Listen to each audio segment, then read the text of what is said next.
오늘은 요한복음 19장의 말씀을 갖고 다 이루신 죽음이라고 하는 제목으로 함께 하나님 말씀을 나누도록 하겠습니다. 십자가 위에서 예수님이 하신 말씀이 7가지이지요. 그래서 십자가 위에서의 7말씀, 그래서 가상 7원이라고 이렇게 부릅니다. 그런데 7말씀의 마지막 말씀이 바로 오늘 우리가 함께 듣는 다 이루었다라고 하는 말씀이에요. 한글 성경은 우리가 함께 본 것처럼 다 이루었다 이렇게 두 단어처럼 적혀 있지만 사실은 원문을 보면 한 글자입니다. 그래서 그 한 글자는 말한 것처럼 완성, 끝, 계산 종료 뭐 이런 거죠. 계산이 다 끝났다는 뜻이에요. 예수님이 이처럼 모든 것을 다 이루었다라고 말씀하십니다. 그럼 예수님이 다 이루신 것은 무엇일까요? 예수님은 분명 십자가 위에서 내가 다 이루었다라고 말씀하셨는데, 그러면 예수님께서 다 이루신 것, 그것이 무엇일까요? 그것은 우리가 신앙생활 속에서 어렴풋하게 들어왔던 것처럼 온 인류가 하나님 앞에 나아갈 수 있는 모든 것을 다 이루셨다는 거예요. 이 땅에 그 어떤 인류도 또 그 어떤 사람도, 그리고 그가 누가 되었든 또 그가 무엇을 했든, 그가 만약에 예수를 그리스도로 영접하게만 한다면 그는 하나님께 나아갈 수 있다고 하는 바로 그것을, 그래서 그 모든 것을 예수님께서 이루셨다는 말씀입니다. 우리의 구원을 위한 모든 일을 다 이루셨다는 거예요. 그러기에 우리가 언제 구원을 받았는지 날짜를 기억할 필요가 없는 겁니다. 우리가 우리의 구원을 믿습니다. 더 많이 강하게 확신한다고 구원이 내게 더 이루어지는 것이 아니에요. 이미 십자가 위에서 예수님께서 당신이 우리에게 이루셔야 할 구원의 모든 것들을 다 이루셨습니다. 이미 다 이루신 예수님의 그 구원을 받아들이면 되는 거예요. 이것이 우리가 해야 할 전부입니다. 여러분, 이것을 교회에서 워낙 많이 들었는데 여러분, 이것을 깊이, 정말 깊이 마음에 새기기를 간절히 바랍니다. 이미 다 이루신 예수 그리스도의 그 구원을 받아들이는 것이 우리가 해야 할 전부라고 하는 거예요. 그럼 어떻게 우리가 받아들입니까? 그것은 예수님을 그리스도로 시인하면 되는 거예요. 인정하면 되고 받아들이면 끝나는 것입니다. 그거 이외에 어떤 것도 없어요. 제 스마트폰에는 언제 임종을 맞이하실지 모를 비그리스도인의 신방을 위한 기도문이 있습니다. 예전에 부목사로 사역할 때부터 가지고 다녔던 거예요. 하루는 저희 교구의 어느 홀로 교회를 다니시는 어느 권사님이, 정확하게는 집사님이셨는데, 집사님이 나이가 좀 많으신 집사님이셨는데 저로 하여금 같이 어디 좀 가자는 거예요. 근데 그곳이 어디였냐면 요양원이었어요. 요양병원. 갔더니 남편분이 계신 거예요. 남편분이 못 알아봐요. 아내도. 그리고 다 그런 건 아닙니다. 근데 그분은 워낙 좀 많이 심하셔서 팔다리를 이렇게 묶어 놓으셨어요. 근데 제가 그때 요양병원에 처음 가본 거였거든요. 근데 처음 가서 그 집사님 저를 데리고 가서 그분을 만나게 하셨어요. 남편분을. 그리고 저에게 하셨던 말씀이 무엇이냐면 기도를 해달라는 거예요. 예수님 모른다고. 그래서 제가 눈에 초점도 없으신 그 성도님을 뵙고 인사를 드리고 그분과 함께 드렸던 기도문이에요. 특별하진 않은데 또 길게 할 수도 없는 상황이라 제가 적어놓고 다니는 기도문인데 앞에 PPT로 뜰 텐데 여러분 잘 한번 들어보세요. 사랑하시는 하나님, 이거 따라하라고 말씀드리는데 못 따라하시니까 귀로 잘 들으세요. 이렇게 하고 제가 읽어드리는 거예요. 마음으로 따라하세요. 이렇게 하고요. 사랑하시는 하나님, 저는 죄인입니다. 어디에서 와서 왜 살며 어디로 가는지 알지 못하고 방황하며 지냈습니다. 오늘 하나님의 부르심을 받고 믿음으로 나아갑니다. 예수님의 십자가 보혈로 저를 씻어 주옵소서. 저를 위하여 죽으시고 저를 위하여 부활하신 예수님을 제 구주로 모셔드립니다. 지금부터 영원토록 주님과 함께 살겠습니다. 하나님은 내 아버지가 되셨습니다. 예수님은 나의 구주가 되셨습니다. 저는 하나님의 자녀가 되었습니다. 저를 구원해 주시니 감사합니다. 예수님의 이름으로 기도드립니다. 아멘 하고 그분의 눈을 보고 아멘 이렇게 기도를 드렸죠. 영원한 생명을 얻는 기도가 너무 짧고 좀 싱숭생숭 맹탕인 것 같나요? 근데 여러분, 십자가에 달리신 예수 그리스도의 왼쪽과 오른쪽에 두 강도가 있었어요. 근데 그 중에 한 강도는 영원한 생명을 얻죠. 그가 하나님께 간구했던 건, 예수님께 간구했던 건 단 한마디였어요. 당신이 낙원에 계실 때 그곳에 저도 있게 해주세요. 근데 그 한 문장을 당신을 향한 믿음으로 받으셔서 그와 함께 낙원에 가신 거죠. 구원은 바로 이런 것입니다. 앞에서 읽어드린 이 기도문 어디에 사람의 공로는 없어요. 그 어디에도 사람의 공로는 없습니다. 오직 예수 그리스도께서 다 이루신 것을 받아들이는 것 뿐이에요. 우리의 구원의 모든 것이 이처럼 십자가 위에 예수 그리스도를 통해 다 이루어졌습니다. 구원은 이미 완성되었고 우리는 예수님을 그리스도로 고백하였기에 구원 이후의 삶을 잘 살아가면 되는 것이죠. 이것이 지금 여기 우리의 삶의 자리입니다. 이 구원 이후의 삶을 그러면 누구와 함께 살아야 하는 것일까요?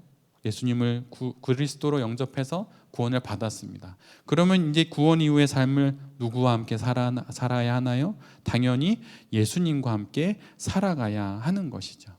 이것이 바로 우리가 사는 신앙 인생입니다. 구원 그렇게 할 게 아니라 구원을 받았으니 이제는 구원 이후의 삶을 예수님과 함께 살아가야 하는 거예요. 연애를 시작하면 남자친구, 여자친구를 만나면 삶이 바뀌죠. 자녀가 태어나도 삶이 완전히 바뀝니다. 저희 집에 첫 아이가 왔을 때 제일 먼저 한 거는 저희 집에 있는 침대를 갖다 버리는 거였어요. 왜냐하면 아이가 침대 위에 있다가 그 침대와 벽 사이에 머리가 끼거나 하는 일들이 있거든요. 그래서 침대를 당장 버렸습니다. 집안에 땅바닥에 아무것도 없어요. 아이를 위한 걸로 다 바뀌는 거죠. 누구와 함께 한다는 건 나의 삶이 그렇게 바뀌는 거예요. 그러기에 구원 이후에 우리가 예수님과 함께 한다고 말한다면, 그렇게 살아가야 하는 삶을 살고 있다고 말한다면 우리가 그렇게 삶의 변화들이 나타나게 되는 거예요.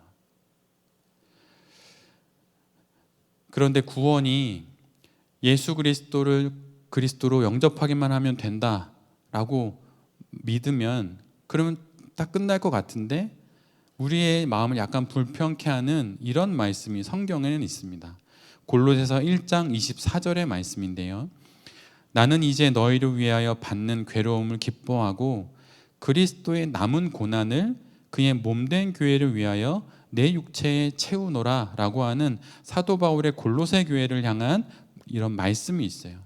그는 분명 그리스도에게 남은 고난이 있어서 그것을 나의 육체에 채운다고 말합니다. 여기서 말하는 그리스도의 남은 고난이 무엇입니까?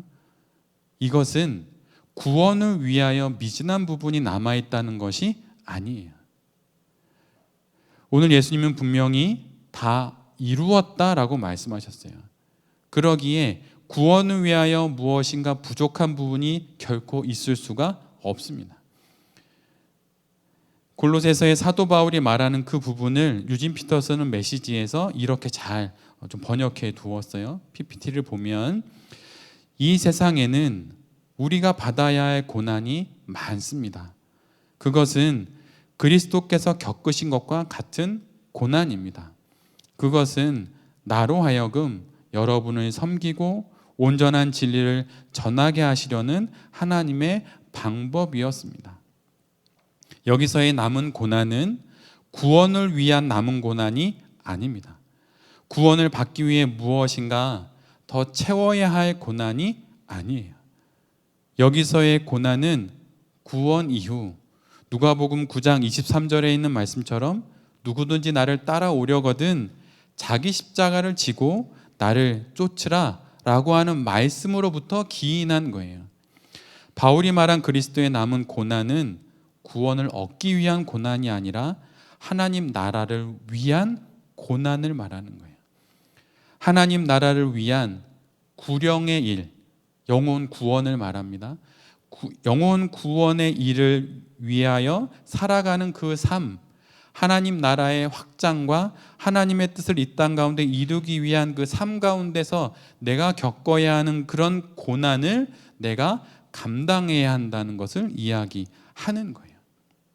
구원받은 이후 모든 그리스도인들에게는 고난이 있습니다. 근데 그것은 구원받기 위한 고난이 아니라 구원 이후 내가 짊어져야 하는 나의 십자가를 지면서 예수 그리스도와 같이, 이 땅에 사셨던 예수 그리스도와 같이 나의 사명을 감당하면서 내가 겪는 바로 그 고난이에요.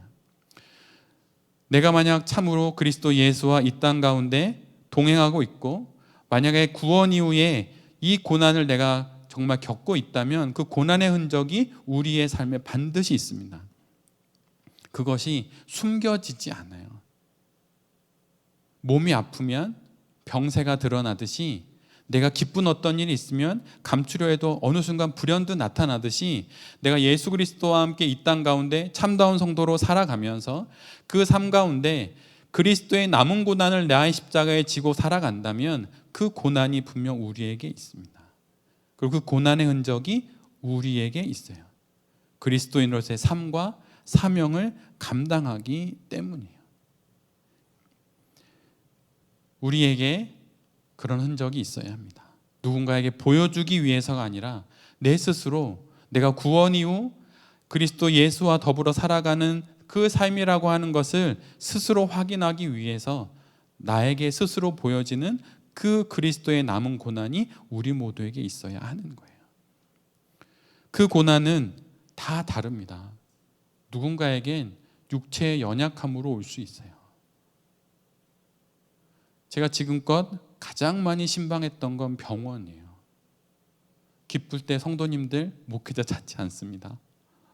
그러셔도 돼요. 물론 기쁠 때 찾으시죠. 근데 더 많이 찾는 건 괴롭고 힘들 때. 이 땅에 태어난 모든 이들은 육체의 연약함을 가질 수밖에 없어요. 근데 그것을 내가 병이 걸렸다라고 여길 게 아니라 거룩한 성도로 살아가는 데 있어서 예수 그리스도 십자가의 고난을 겪으셨듯이 나도 이 육체로 태어난 나의 몸 가운데 육체의 질병을 갖고 예수 그리스도의 남은 고난을 채우며 살아가는구나 라고 여긴다면 그 과정은 전혀 다르게 보일 거예요. 그리고 만약 가정에서의 삶이 만약 내게 고난으로 다가온다면 그것이 그리스도의 남은 고난이에요. 부부 사이, 자녀와의 관계, 아니면 부모님과의 관계, 형제 사이의 관계, 그 모든 것들이 만약 그리스도 예수 안에서 기도하면서 고난으로 다가온다면 그것이 바로 나의 그리스도인으로서의 삶과 사명 속에서 감당해야 되는 그 고난이라고 하는 것입니다. 예수님 믿으면 그냥 웃으면서 그냥 일주일에 한 번 예배드리고 그냥 그렇게 살아가는 것, 그게 그리스도인의 삶이 아니에요. 직면하기 싫은 그 상황을 하나님께서 반드시 직면하게 하십니다. 그것을 넘어가게 하세요. 보고 싶지 않았던 부모, 다시는 얼굴조차 마주하고 싶지 않았던 형제들, 그 가족 안에서 많은 상처들을 직면하게 하시고 그것을 넘어가게 하세요. 그래서 그리스도 안에서의 그 상처가 나중에는 영광의 흔적이 되는 것을 그 고난 가운데 경험하게 하는 것이죠. 재정적인 어려움, 새로운 삶에 대한 진로에 대한 막힘들, 그 모든 것들을 예수 그리스도 안에서 그리스도의 남은 고난을 채우는 것으로 볼 수 있는 영혼의 눈이 우리 모두에게 있기를 간절히 빕니다. 그러면 같은 현실이지만 다른 진실이 그 안에 숨어 있다는 것을 우리 모두가 알게 될 거예요. 오늘 본문을 보면 예수님께서 다 이루었다라고 말씀하시는 그 말씀이 어디에서 하시는 것인가요? 십자가 위에서 하셔요. 여러분 생각해 보세요. 다 이루었다. 다 끝났어. 다 완성됐어. 이렇게 말할 수 있고 외칠 수 있는 곳이 왜 하필 십자가 위여야 합니까? 왜 그곳이어야 하고 왜 온갖 상처가 가득한 피투성이의 모습으로 왜 그때 그곳에서 위에 예수님은 다 이루었다라고 말씀하셔야 했던 것일까요? 예수님께서 모든 것을 다 이루었다 말씀하실 장소는 십자가 위가 아니어도 많았고 마지막 숨이 넘어가는 그 순간 말고도 많았습니다. 12의 혈루증을 앓던 여인을 치유하시던 그 순간은 어떨까요? 모든 사람들이 예수님과 함께 이동했습니다. 수천의 사람들이 예수님과 함께 이동했어요. 근데 그때 혈루증 앓는 여인, 정결하지 않은 여인이 그 사람들 사이에서 치유를 받았습니다. 만약 그곳에서 예수님이 다 이루었다라고 말씀하신다면 이곳만큼 적절한 곳이 어디 있을까요? 아니면 보리떡 5개와 물고기 2마리로 5,000명을 먹이시던 그 풀밭은 어떠할까요? 이 기적을 일으키시고 다 이루었다라고 말씀하셨다면 수천 수만의 사람들이 환호성을 질렀을 것입니다. 이 순간 그 풀밭은 축제장으로 변했을 거예요. 아니면 예루살렘에 들어갔던 예루살렘 입성의 그 순간은 어떠할까요? 모든 사람들이 이미 환호하고 있었습니다. 호산나 다윗의 자손이여 라고 외치면서 그 행렬이 모든 사람들의 주목을 받았어요. 그때 만약 예수님이 내가 다 이루었다, 모든 것이 다 끝났다, 더 이상의 그 어떠한 것도 남아있지 않다 이렇게 말씀하셨다면 이보다 더 좋은 순간과 더 좋은 장소는 없었을 것입니다. 그런데 예수님은 그곳에서 하지 않으시고 모든 사람들의 조롱과 멸시가 쏟아지던 십자가 위에서 다 이루었다라고 말씀하셨어요. 왜 예수님은 인류의 구원을 위한 모든 일들을 십자가 위에서만 다 이루실 수 있었던 것일까요? 그것은 죄인을 향한 하나님의 사랑과 죄를 향한 하나님의 진노 때문이에요. 여러 신학적인 아니면 교리적인 이야기로 많이 이야기할 수 있겠지만 저는 이 부분을 제 나름으로는 제가 기도하면서 예수님께서 저에게 하나님께서 저의 마음속에 불러일으켰던 이미지는 이런 거였어요. 죄인을 향한 하나님의 사랑과 죄를 향한 하나님의 진노, 이것이 십자가 이외에 다른 어느 곳에서도 드러나지 않는다. 오직 이곳에서만 복음이 복음될 수 있다라고 하신 하나님의 그 말씀이 저에겐 이렇게 마음속으로 그려졌습니다. 십자가를 보면 십자가 앞에는 두 팔을 벌리고 두 팔과 다리에 또 머리에 십자가 위에서 보혈을 흘리시는 우리를 구원하시는 예수 그리스도가 십자가 앞에 매달려 계시지만 십자가 뒤에는 예수 그리스도의 두 손과 두 발을 뚫고 나와야만 했던 3개의 못이 있어요. 신앙이란 십자가 위에 예수 그리스도가 흘리신 그 보혈로 내가 구원받았다, 죄인을 사랑하신 하나님의 사랑이 이루어졌다라고 하는 그 고백도 있지만 또 하나 십자가 뒤에 예수 그리스도의 두 손과 두 발을 뚫고 나올 수밖에 없었던 그 3개의 못이 상징하는 하나님의 진노 역시 볼 수 있어야 하는 거예요. 그곳 이외에 십자가 위에 죄인을 향한 하나님의 사랑과 죄를 향한 하나님의 진노가 드러나는 곳은 없습니다. 그렇기 때문에 우리가 오직 십자가를 믿고 십자가 위에 예수 그리스도만을 믿음으로 구원을 얻을 수 있는 거예요. 그래서 예수님께서 십자가 위에서 다 이루었다라고 말씀하실 수밖에 없으셨던 것이에요. 이것이 복음의 핵심입니다. 복음이라고 검색어만 쳐도 수십 수백 권의 책이 나와요. 근데 복음의 핵심이 무엇입니까? 죄인을 향한 하나님의 사랑과 죄를 향한 하나님의 그 진노가 십자가에 달리신 예수 그리스도로 인하여서 모두 다 끝났다, 다 이루어졌다, 끝마쳐졌다 라고 하는 것, 그래서 예수를 그리스도로 믿는 것, 그것이 바로 복음의 핵심입니다. 그것을 믿음으로 우리 모두는 구원을 얻는 거예요. 하나님은 우리를 사랑하시기에 십자가에 스스로 달리셨습니다. 그리고 우리를 향한 이 사랑은 죄를 향한 그분의 진노로 드러나게 된 것이죠. 죄에 대한 진노는 죄에 대한 대가 지불을 통해서만이 사라질 수 있습니다.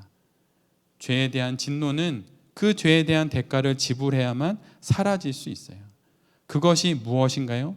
바로 구약에 수없이 많이 나온 반복되고 끊임없었던 바로 그 제사들이에요. 수없이 되풀이되는 그 제사들이 죄를 지워준다고 여겼죠. 그런데 그것이 그렇게 되지 않았어요.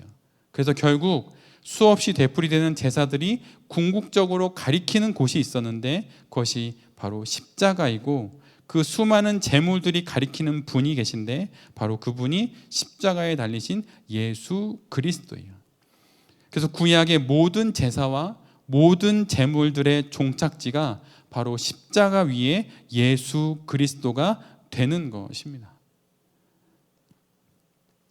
이것이 바로 우리가 받은 구원이에요. 십자가 예수 그리스도 그분만이 우리에게 줄 수 있는 바로 그분의 구원입니다. 그리고 이것을 아는 것이 바로 신앙 인생이에요. 십자가에 달리신 예수 그리스도를 믿는 이들에게는 그래서 진노의 시대가 끝났고 은혜의 시대가 열린 거예요. 우리는 은혜의 시대를 살고 있습니다. 여러분, 그거 정말 영혼 깊이 느껴지시나요? 진노의 시대가 아니에요. 은혜의 시대를 우리는 살고 있어요. 그것을 소위 구속사, 구속의 역사, 구원의 역사라고 하는 이런 용어로 우리 모두가 이해하고 있는 거예요. 구속사라고 하는 단어를 많이 들어보셨을 텐데 그 구속사란 앞에서 말씀드린 것처럼 구원의 역사예요. 구원할 구에 속죄할 속에 역사를 뜻하는 사자예요. 구원의 역사들을 우리가 그러한 안목으로 성경을 보아야 한다, 이런 얘기를 많이 듣는 것이죠. 그래서 사실은 십자가 예수 그리스도를 통해서 구약을 보지 않고는 구약의 참된 의미를 이해할 수가 없어요. 성경엔 세 가지 구절이 매우 중요합니다. 물론 다른 구절도 중요하지만 오늘 본문의 맥락으로 따지면 세 구절이에요. 창세기 1장 1절, 요한복음 3장 16절, 요한복음 19장 30절이에요. 태초에 하나님 천지를 창조하셔서 구약의 역사가 지나왔습니다. 반복되는 제사와 제물로 죄가 끊어지지 않았어요. 그런데 요한복음 3장 16절처럼 하나님이 이 세상을 사랑하셔서 예수 그리스도를 보내주심으로 그를 믿는 모든 사람들이 구원받게 하신 거예요. 그리고 바로 그 일이 요한복음 19장 30절에 십자가 위에 예수 그리스도를 통하여서 다 이루어진 것입니다. 바로 이 지점에서 우리가 구약을 되돌아가서 구약을 예수 그리스도의 관점으로 바라볼 때 우리가 성경을 온전히 이해할 수 있게 되는 거예요. 성경을 읽으면서 우리는 삶의 다양한 교훈과 지혜, 윤리와 교리들을 얻을 수 있습니다. 저 역시 매주 성경 속에서 사업에 관련된 이야기, 돈에 대한 내용을 찾아서 설교를 하고 있어요. 그런 부분이 분명 있습니다. 그런데 가장 중요한 것은 성경을 읽고 묵상하면서 십자가의 예수 그리스도를 만나야 한다는 거예요. 그리고 그리스도인의 윤리와 착한 행실, 교훈과 지혜와 선함과 바름, 정의와 참됨은 십자가의 예수 그리스도라는 뿌리에서 자연스럽게 나오는 것입니다. 어떤 목사님이 그래서 읽었던 한 예화예요. 여러분 한번 잘 들어보세요. 제가 좀 줄여서 가지고 왔는데 어느 목사님이 강사로 초대받아서 어느 교회에 말씀을 전하러 갔습니다. 근데 그분이 경험했던 일이에요. 당시 저를 강사로 부른 교회는 윤리운동으로 널리 알려진 교회였습니다. 첫날 저녁 십자가를 설교하였는데 설교가 시작된 지 20분도 채 지나기 전에 그들이 저의 설교를 전혀 들으려 하지 않는다는 사실을 알게 되었습니다. 시간이 좀 더 흐르면서 설교에 대한 그들의 무관심은 반감으로 변해가고 있었습니다. 차가운 눈초리와 견디기 힘들어하는 노골적인 무관심과 반감 때문에 더 이상 설교를 할 수 없었습니다. 그날 저녁 저는 숙소로 돌아와 기도하며 곰곰이 생각했습니다. 그리고는 결론을 얻었습니다. 그때 제가 깊이 깨달은 것은 그들의 신앙이 그리스도라는 반석 위에 서 있지 않다는 사실이었습니다. 스스로 윤리적인 그리스도인이라는 자부심이 자신들이 이 조국과 역사를 위하여 무엇인가 그리스도인으로서 기여하고 있다는 것에 만족하며 그것을 의로 삼고 있다는 것입니다. 마지막 날 저녁 집회에 참석한 사람이 50여 명 정도였습니다. 그런데 그 마지막 설교가 끝났을 즈음에 놀라운 일이 일어났습니다. 그것은 제게도 충격이었습니다. 견고한 확신 가운데 시대의 양심으로 살아가고 있다고 자부하던 사람들 가운데 16명이 아직 그리스도를 영접한 적이 없다고 눈물로 고백하며 일어섰던 것입니다. 옳은 일을 한다고, 높은 뜻을 말한다고, 사회 정의를 말한다고, 북한 사역을 한다고, 이 땅의 사회복지를 한다고 그것이 저절로 하나님의 일이 되는 것이 아니에요. 전 지금도 북한 관련된 일을 하고 있습니다. 제 젊은 30대 초반부터 청춘을 바쳐서 했어요. 그것이 근데 아무리 대단해 보인다 하더라도 그것이 만약 그리스도 예수 위에 세워지지 않는다면 그것은 아무것도 아니라는 거예요. 사역이든 목회든 찬양이든 기도든 헌신이든 헌금이든 그 어떤 것도 그리스도 예수, 모든 것을 이루신 십자가의 예수 그리스도 위에 세워지지 않으면 그 모든 것은 아무것도 아닙니다. 이 땅에서 있어 보이나 저 하늘에서는 지푸라기에 지나지 않아요. 그리고 목사님은 그 책의 중간에 이에 대한 해법을 이렇게 기록하고 있어요. PPT로 앞에 나올 텐데 잘 눈으로 한번 읽어보시기 바랍니다. 그리스도인의 영성 그 자체가 아니라 하나님을 추구한 결과로 획득되는 것처럼 그리스도인의 도덕적인 삶은 신앙의 목표라기보다는 성화의 과정에서 생겨나는 부산물입니다. 그러므로 그리스도인의 삶의 목표는 윤리가 아니라 거룩함입니다. 그리스도를 닮아 거룩해 가는 것은 구원 이후의 선택사항이 아니라 구원 그 자체인 것입니다. 영성이든 도덕적인 삶이든 사역의 성장과 성숙이든 부흥이든 그 모든 것은 목표가 아니라는 거예요. 그것은 십자가의 예수 그리스도를 따라가고 따라 살고 닮아가는 과정에서의 부산물입니다. 이런 것들은 우리의 목표가 아니에요. 만약 이런 것들이 내 삶에 없어서 이런 것들이 많아지기를 원한다면, 정말 원할 수 있죠. 원한다면 그것들이 아니라 십자가의 예수 그리스도를 따라 가십시오. 십자가 예수 그리스도를 닮아 가십시오. 그러면 자연히 우리 안에 윤리가 생기고 도덕적인 삶이 이루어지고 사역의 성장과 성숙이 일어날 것입니다. 그리고 부흥도 일어날 것이에요. 오직 모든 것을 다 이루신, 죽음을 통하여서 하나님의 모든 뜻을 이루신 예수 그리스도, 십자가의 예수 그리스도를 나의 모든 것에 기반으로 삼는 사람만이 이 땅 가운데 하나님께서 원하시는 모든 삶을 살 수 있고, 그 위에 앞에서 말한 영성이든 윤리든 도덕이든 성숙이든 부흥이든 그 모든 것들이 기둥처럼 세워지는 것입니다. 그렇다면 마지막으로 예수님께서 당신의 이 모든 것을 다 이루신 방식이 무엇입니까? 이 부분을 오늘 본문은 이렇게 기록하고 있어요. 성경 말씀을 이루시려고. 예수님께서 모든 것을 다 이루신 방식은 하나님의 말씀을 따르는 것이었습니다. 예수님은 철저히 하나님의 말씀을 따라서 과정을 지났고 하나님의 뜻을 이루는 결과에 도달하셨어요. 그것이 바로 예수님께서 당신에게 부여된 모든 일을 이루신 방식이에요. 하나님의 십과법 너무 많이 들었죠. 전 청년 때부터 들었습니다. 대충 이야기하면 18해 동안 하나님의 십과법을 들었습니다. 하나님의 십과법이 무엇인가요? 명문화되어서 1번부터 20번까지 하나씩 나열된 규칙을 지키는 것이 하나님의 십과법입니까? 그런 것이 아니에요. 하나님의 식과 법은 하나님의 말씀으로부터 시작된 그 정신으로부터 나오는 것이 하나님의 식과 법이에요. 말씀을 읽지 않고 이 땅 가운데 선한 일을 이룰 수 있다고 생각하십니까? 세상 사람들도 다 하는 일들이에요. 그건 결코 하나님의 식과 하나님의 법이 아닙니다. 하나님의 말씀으로부터 나온 하나님의 식과 법의 정신, 그것으로부터만이 이 땅을 새롭게 할 모든 일들이 나올 수 있는 것이에요.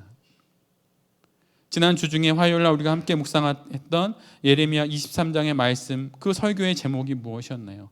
부담스러운 말씀 앞에서요. 예레미야가 말씀을 선포하자 유다 백성들이 뭐라고 말합니까? 부담스럽다고, 너무 말씀이 무겁다고. 근데 그 부분을 번역해 놓은 히브리어는 마사라거나 한 단어입니다. 근데 그 한 단어를 번역하면서 무거운 말씀, 엄중한 말씀, 부담스러운 말씀, 이렇게 두 단어로 번역해 두었죠. 그런데 원문에서는 마사라고 하는 한 단어예요. 말씀, 엄중함, 말씀, 무거움, 말씀, 부담스러움, 그것이 하나라고 하는 것입니다. 이 말이 말하는 것이 무슨 뜻인가요? 내가 만약 말씀을 들었는데 그 말씀 가운데 나에게 부담감이 없다면 그것이 말씀이 아닐 수도 있다는 거예요.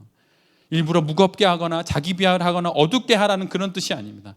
만약 그것이 참다운 나의 영혼을 깨우는 하나님의 맞사라고 한다면 그 말씀이 나에게 부담스럽게 다가올 수밖에 없다고 하는 거예요. 예수 그리스도께서 어떻게 십자가의 그 모든 것들을 다 이루셨습니까? 부담스러운 하나님의 말씀을 받아들였기 때문이에요. 그 말씀을 살아내셨기 때문입니다. 여러분에게 부담스러운 하나님의 말씀 있으십니까? 여러분 그거 살아내십시오. 그러면 우리의 인생의 끝에 우리의 죽음 역시 모든 것을 다 이루신 예수 그리스도의 죽음과 같은 그런 죽음이 되고 그 죽음의 문을 통해 마침내 영원한 생명에 이르게 되는 것입니다.